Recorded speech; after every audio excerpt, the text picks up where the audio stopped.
Hi, I'm Steve Zyskowski, and I'm hosting the Caerusnet breakfast this year, and extremely excited to introduce to you today one of our sponsors that you will be meeting at the breakfast, and that's Stacey Frisinger, longtime Caerusnet member, been with us for almost 10 years, been on a couple different Caerusnet teams here and there, and is well known in the network and well loved. So, Stacey, thanks for joining us for a quick conversation about what it was about the Cirrus Net breakfast that made you want to step in front of 150 people and talk to them. Um, thanks, Steve. Thanks for having me. It was just that there were over 150 people last year. That was a record number. I love the energy. I love the synergy. I had invited about four people, and they all came, and they all had such a positive experience.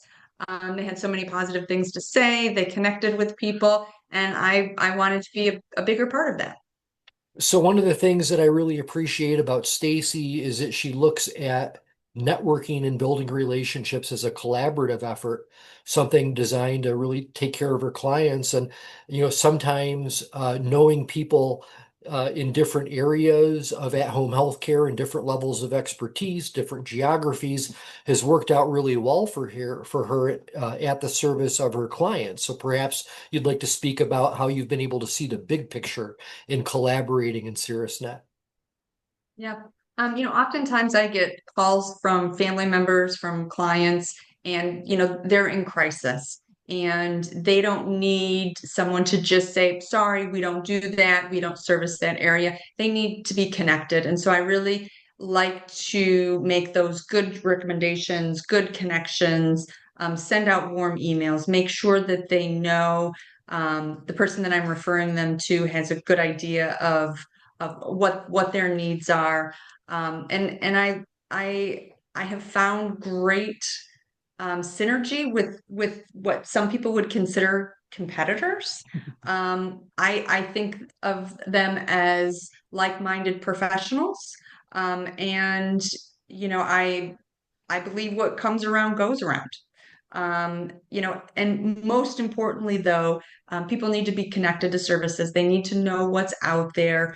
I think, when it comes to aging in place, people have blinders on. They don't want to deal with it. They don't want to talk about it. But we need to. I mean, we all age. And it's so important to know what resources are out there, know who's reputable, and be able to connect people. Absolutely. I love that you're, even when it's not a good fit for you and you can't provide exactly the service the person might need, not just saying, well, good luck with everything. Thanks for calling. Taking an interest and trying to have a nice warm handoff. Again, in that situation, you're building that right karma. You're helping enough people get what they need in life, and ultimately, when you do that, you get what you want in life. So you're going to hear more from Stacey Frisinger at the Cirrus Net Breakfast this year, and looking forward to seeing you on July 16th.